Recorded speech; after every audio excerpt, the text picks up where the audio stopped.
जय माता दी, जय माँ दुर्गे, जय माँ दुर्गे, जय माँ काली, जय माँ भवानी। दोस्तों, नवरात्रि के चौथे दिन हम सुनेंगे श्री दुर्गा सप्तशती पाठ, अध्याय 5, 6, 7 और 8। दोस्तों, इस वीडियो में हम एक साथ सभी अध्याय को सुनेंगे। देवताओं द्वारा देवी की स्तुति। महर्षि मेधा ने कहा, पूर्व काल में शुंभ निशुंभ नामक असुरों ने अपने बल के मद से इंद्र का त्रिलोकी का राज्य और यज्ञों के भाग छीन लिए और वह दोनों इसी प्रकार सूर्य, चंद्रमा, धर्मराज और वरुण के अधिकार भी छीनकर स्वयं ही उनका उपयोग करने लगे। वायु और अग्नि का कार्य भी वही करने लगे और इसके पश्चात उन्होंने जिन देवताओं का राज्य छीना था उनको अपने अपने स्थान से निकाल दिया। इस तरह से अधिकार छीने हुए दैत्यों तथा दैत्य द्वारा निकाले हुए देवता अपराजिता देवी का स्मरण करने लगे कि देवी ने हमको वर दिया था कि मैं तुम्हारी संपूर्ण विपत्तियों को नष्ट करके रक्षा करूंगी। ऐसा विचार कर सब देवता हिमालय पर गए और भगवती विष्णु माया की स्तुति करने लगे। देवताओं ने कहा, देवी को नमस्कार है, शिव को नमस्कार है, प्रकृति और भद्रा को नमस्कार है। हम लोग रौद्र, नित्या और गौरी को नमस्कार करते हैं। ज्योत्सनामयी, चंद्र रूपिणी व सुख रूपा देवी को निरंतर नमस्कार है। शरणागतों का कल्याण करने वाली वृद्धि और सिद्धि रूपा देवी को हम बार बार नमस्कार करते हैं और नैर रीति राजाओं की लक्ष्मी तथा सर्वाणी को नमस्कार है। दुर्गा को, दुर्गा स्थलों को पार करने वाली दुर्ग परा को, सारा सर्वकारिणी ख्याति कृष्ण और धूम्र देवी को सदैव नमस्कार है। अत्यंत सौम्य तथा अत्यंत रौद्र रूपा को हम नमस्कार करते हैं, उन्हें हमारा बारंबार प्रणाम है। जगत की आधारभूता देवी को बार बार नमस्कार करते हैं। जिस देवी को प्राणी मात्र विष्णु माया कहते हैं उसको नमस्कार है, उसको नमस्कार है। जो देवी संपूर्ण प्राणियों में चेतना कहलाती है उसको नमस्कार है। जो देवी संपूर्ण प्राणियों में बुद्धि रूप से स्थित है उसको नमस्कार है। जो देवी सब प्राणियों में निद्रा रूप से विराजमान है उसको नमस्कार है। जो देवी संपूर्ण प्राणियों में क्षुधा रूप से विराजमान है उसको नमस्कार है। जो देवी संपूर्ण प्राणियों में छाया रूप से स्थित है उसको नमस्कार है। जो देवी सब प्राणियों में शक्ति रूप से स्थित है उसको नमस्कार है। जो देवी संपूर्ण प्राणियों में तृष्णा रूप से स्थित है उसको नमस्कार है।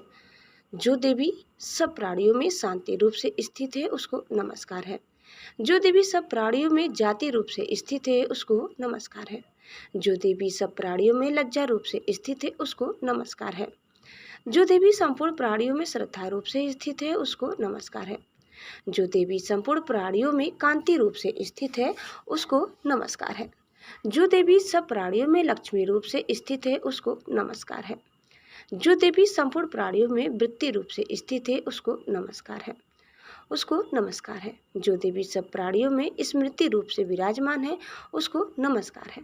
जो देवी सब प्राणियों में दया रूप से स्थित है वह उसको नमस्कार है। जो देवी सब प्राणियों में तुष्टि रूप से स्थित है उसको नमस्कार है। जो देवी संपूर्ण प्राणियों में मातृ रूप से स्थित है उसको नमस्कार है। जो देवी संपूर्ण प्राणियों में भ्रांति रूप से स्थित है उसको नमस्कार है। जो देवी संपूर्ण प्राणियों में नित्य व्याप्त करती है रहती है उसको नमस्कार है।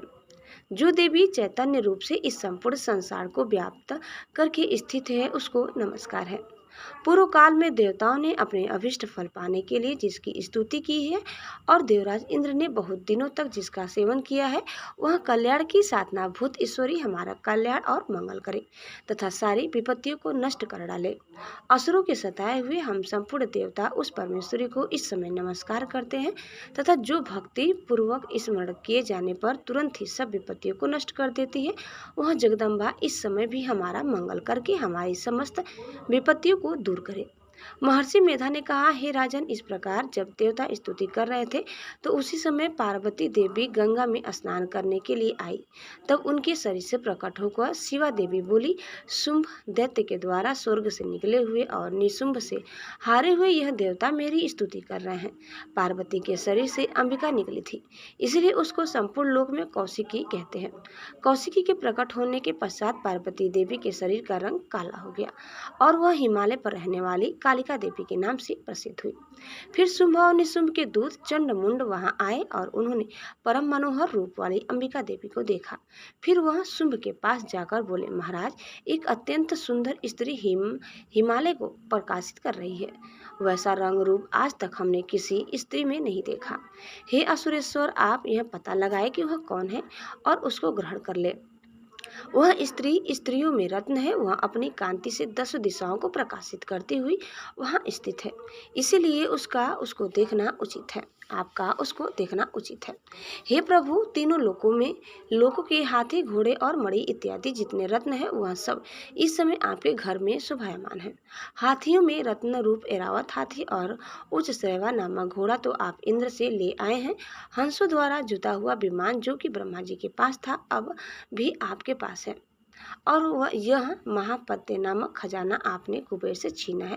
समुद्र ने आपको सदा खिले हुए फूलों की किली नामक माला दी है। वरुण का कंचन की वर्षा करने वाला छत्र आपके पास है। रथों में श्रेष्ठ प्रजापति का रथ भी आपके पास ही है।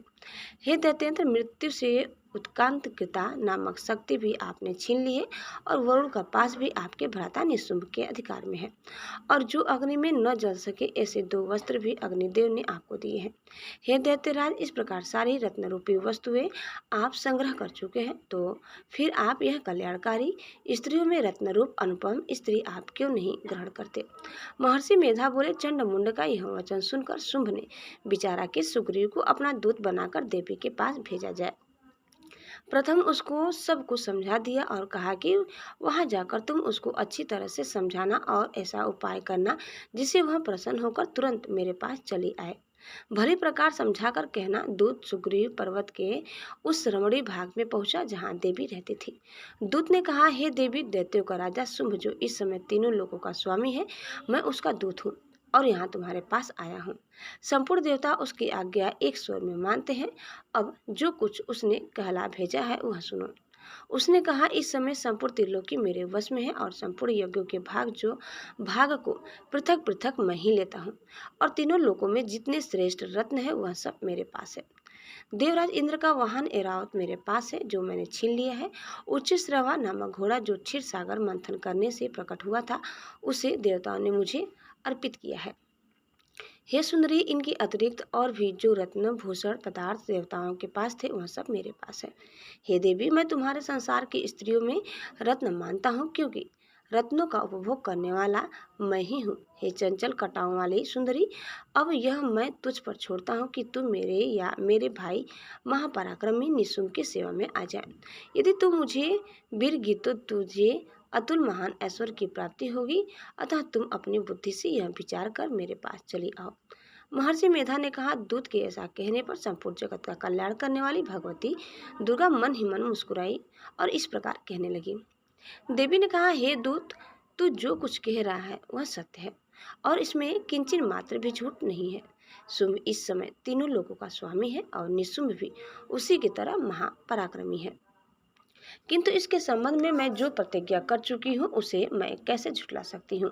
अतः तू मैंने जो प्रतिज्ञा की है उसे सुन। जो मुझे युद्ध में जीत लेगा और मेरे अभिमान को खंडित करेगा तथा बल में मेरे समान होगा वही मेरा स्वामी होगा। इसलिए शुंभ अथवा निशुंभ यहाँ आवे और युद्ध में जीतकर मुझसे विवाह कर ले। इसमें भला देर की क्या आवश्यकता है? दूत ने कहा, हे देवी, तुम अभिमान में भरी हुई हो, मेरे सामने तुम ऐसी बात न करो। इस त्रिलोकी में मुझे तो ऐसा कोई दिखाई नहीं देता जो कि शुंभ और निशुंभ के सामने ठहर सके। हे देवी, जब देवता अन्य देवताओं में कोई शुंभ निशुंभ के समान युद्ध में ठहर नहीं सकता, तो तुम जैसी स्त्री उनके सामने रणभूमि में ठहर सकोगी। जिन शुंभ आदि असुरों के सामने इंद्र आदि देवता नहीं ठहर सके, तो तुम अकेली स्त्री उनके सामने कैसे ठहर सकोगी? अतः तुम मेरा कहना मानकर उनके पास चली जाओ, नहीं तो जब वह तुम्हें केस पकड़कर घसीटते हुए ले जाएंगे तो तुम्हारा गौरव नष्ट हो जाएगा। मेरी बात मान लो। देवी ने कहा, जो कुछ तुमने कहा ठीक है। शुंभ और निशुंभ बड़े बलवान हैं, लेकिन मैं क्या कर सकती हूँ, क्योंकि मैं बिना विचारे प्रतिज्ञा कर चुकी हूँ। इसीलिए तुम जाओ और मैंने जो कुछ भी कहा है वह सब आदरपूर्वक असुरेंद्र से कह दो। इसके पश्चात जो वह उचित समझे करे। इस प्रकार अध्याय 5 यही समाप्त होता है। अब हम सुनेंगे श्री दुर्गा सप्तशती पाठ अध्याय 6। इस अध्याय में हम सुनेंगे धूम्रलोचन वध के बारे में। महर्षि मेधा ने कहा, देवी की बात सुनकर दूत क्रोध में भरा हुआ वहां से असुरेंद्र के पास पहुंचा और सारा वृत्तांत उसे कह सुनाया। दूत की बात सुन असुरेंद्र के क्रोध का पारावार न रहा और उसने अपने सेनापति धूम्रलोचन से कहा, धूम्रलोचन, तुम अपनी सेना सहित शीघ्र वहां जाओ और उस दुष्टा के केशों को पकड़कर उसे घसीटते हुए यहाँ ले आओ। यदि उसकी रक्षा के लिए कोई दूसरा खड़ा हो, चाहे वह देवता, यक्ष अथवा गंधर्व ही क्यों न हो, उसको तुम अवश्य मार डालना। महर्षि मेधा ने कहा, शुंभ के इस प्रकार आज्ञा देने पर धूम्रलोचन 60,000 राक्षसों की सेना को साथ लेकर वहां पहुंचा और देवी को देख ललकार कर कहने लगा, अरे तू अभी शुंभ और निशुंभ के पास चल। यदि तू प्रसन्नता पूर्वक मेरे साथ न चलेगी तो मैं तेरे केशों को पकड़कर घसीटता हुआ तुझे यहाँ से ले चलूंगा। देवी बोली, असुरेंद्र का भेजा हुआ तेरे जैसा बलवान यदि बलपूर्वक मुझे ले जाएगा तो ऐसी दशा में मैं तुम्हारा कर ही क्या सकती हूँ। महर्षि मेधा ने कहा। ऐसा कहने पर धूम्रलोचन उसकी ओर लपका, किंतु देवी ने उसे अपने हुंकार से ही भस्म कर डाला। यह देखकर असुर सेना क्रुद्ध होकर देवी की ओर बढ़ी, परंतु अंबिका ने उन पर तीखे बाढ़ों, शक्तियों तथा फरसों की वर्षा आरंभ कर दी।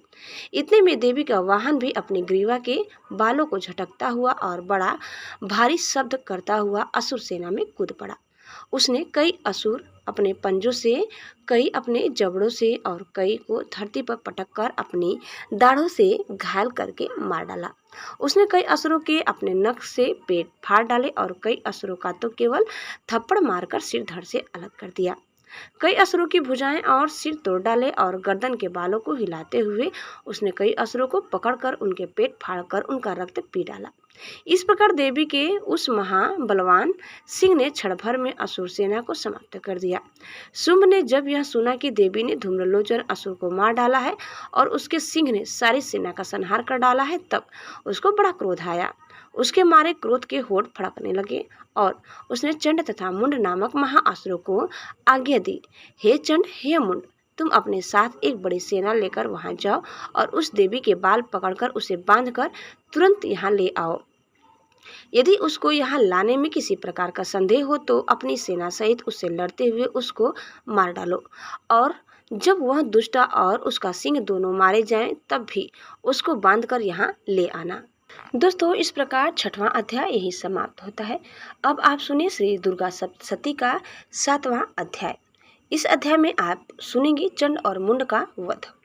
महर्षि मेधा ने कहा, दैत्यराज की आज्ञा पाकर चंड और मुंड चतुरंगिनी सेना को साथ लेकर हथियार उठाए हुए देवी से लड़ने के लिए चल दिए। हिमालय पर्वत पर पहुंचकर उन्होंने मुस्कुराती हुई देवी जो सिंह पर बैठी हुई थी देखा। जब असुर उनको पकड़ने के लिए तलवारें लेकर उनकी ओर बढ़े तब अंबिका को उन पर बड़ा क्रोध आया और मारे क्रोध के उनका मुंह काला पड़ गया। उनकी भ्रिकुटियां चढ़ गईं और उनके ललाट में से अत्यंत भयंकर तथा अत्यंत विस्तृत मुख वाली लाल आंखों वाली काली प्रकट हुई, जो कि अपने हाथों में तलवार और पास लिए हुई थी। वह विचित्र खड़ग धारण किए हुई थी तथा चीते के चर्म की साड़ी एवं नरमुंडों की माला पहन रखी थी। उसका मांस सूखा हुआ था और शरीर केवल हड्डियों का ढांचा था और जो भयंकर शब्द से दिशाओं को पूर्ण कर रही थी। वह असुर सेना पर टूट पड़ी और दैत्यों का भक्षण करने लगी।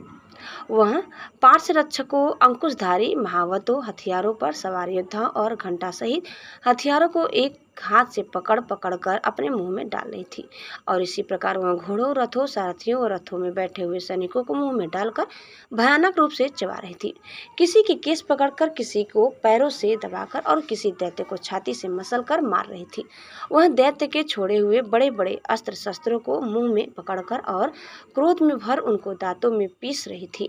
उसने कई बड़े बड़े असुर भक्षण कर डाले, कितनों को रौंद डाला और कितनी उसकी मार के मारे भाग गए। कितनों को उसने तलवार से मार डाला, कितनों को अपने दांतों से समाप्त कर दिया और इस प्रकार से देवी ने क्षण भर में संपूर्ण दैत्य सेना को नष्ट कर दिया। यह देख महापराक्रमी चंड काली देवी की ओर पलका और मुंड ने भी देवी पर अपने भयानक बाणों की वर्षा आरंभ कर दी और अपने हजारों चक्र उस पर छोड़े। उस समय वह चमकते हुए बाण व चक्र देवी के मुख से प्रविष्ट हुए इस प्रकार दिख रहे थे जैसे मानो बहुत से सूर्य मेघों की घटा में प्रविष्ट हो रहे हों। इसके पश्चात भयंकर शब्द के साथ काली ने अत्यंत जोश में भरकर विकट अट्टहास किया। उसका भयंकर मुख देखा नहीं जाता था। उसके मुख से श्वेत दांतों की पंक्ति चमक रही थी। फिर उसने तलवार हाथ में लेकर हुम शब्द कहकर चंड के ऊपर आक्रमण किया और उसके केस पकड़कर उसका सिर काटकर अलग कर दिया। चंड को मरा हुआ देखकर मुंड देवी की ओर लपका, परंतु देवी ने क्रोध में भरे उसे भी अपनी तलवार से यमलोक पहुंचा दिया। चंड और मुंड को मरा हुआ देखकर उसकी बाकी बची हुई सेना वहां से भाग गए। इसके पश्चात काली चंड और मुंड के कटे हुए सिरों को लेकर चंडिका के पास गई और प्रचंड अट्ठास के साथ कहने लगी, हे देवी, चंड और मुंड दो महादैत्यों को मारकर तुम्हें भेंट कर दिया है। अब शुंभ और निशुंभ का तुमको स्वयं वध करना है। महर्षि मेधा ने कहा। वहां लाए हुए चंड और मुंड के सिरों को देखकर कल्याणकारी चंडी ने काली से मधुरवाणी में कहा, हे देवी, तुम चूंकि चंड और मुंड को मेरे पास लेकर आई हो, अतः संसार में चामुंडा के नाम से तुम्हारी ख्याति होगी। दोस्तों, इस प्रकार अध्याय 7 यही समाप्त होता है। अब आप सुनिए श्री दुर्गा सप्तशती का अध्याय 8। इस अध्याय में आप अब सुनेंगे रक्तबीज का वध। महर्षि मेधा ने कहा, चंड और मुंड नामक असुरों के मारे जाने से और बहुत सी सेना के नष्ट हो जाने से असुरों के राजा प्रतापी शंभु ने क्रुद्ध होकर युक्त होकर अपनी संपूर्ण सेना को युद्ध के लिए तैयार होने की आज्ञा दी। उसने कहा, अब उदय युद्ध नामक 86 असुर सेनापति अपनी सेनाओं के साथ युद्ध के लिए जाएं और कंबु नामक 84 सेनापति भी युद्ध के लिए जाएं और कोटि वीर नामक 50 सेनापति और धौम्रकुल नाम के 100 सेनापति प्रस्थान करें। कालक, दोहरित, मौर्य और काल के यह दैत्य भी मेरी आज्ञा से सजकर युद्ध के लिए कूच करें। भयानक शासन करने वाला असुरों का स्वामी शुंभ तथा इस प्रकार आज्ञा देकर बहुत बड़ी सेना के साथ युद्ध के लिए चला। उसकी सेना को अपनी ओर आता देखकर चंडिका ने अपनी धनुष की टंकोर से पृथ्वी और आकाश के बीच का भाग बुझा दिया। हे राजन, इसके पश्चात देवी के सिंह ने दहाड़ना आरंभ कर दिया और अंबिका के घंटों के शब्दों ने उस ध्वनि को और भी बढ़ा दिया। धनुष की टंकार, शेर की दहाड़ और घंटे के शब्द से पृथ्वी और आकाश के बीच का भाग गूंज उठा और इसके साथ ही देवी ने अपने मुख को और भी भयानक बना लिया। ऐसे भयंकर शब्द को सुनकर राक्षसी सेना ने देवी तथा सिंह को चारों ओर से घेर लिया। हे राजन, उस समय दैत्यों के नाश के लिए और देवताओं के हित के लिए ब्रह्मा, शिव, कार्तिकेय, विष्णु तथा इंद्र आदि देवों की शक्तियां जो अत्यंत पराक्रम और बल से संपन्न थी, उनके शरीर से निकलकर उसी रूप में चंडिका देवी के पास गई। जिस देवता का जैसा रूप था, जैसे आभूषण थे और जैसा वाहन था, वैसा ही रूप, आभूषण और वाहन लेकर उन देवताओं की शक्तियां दैत्यों से युद्ध करने के लिए आई।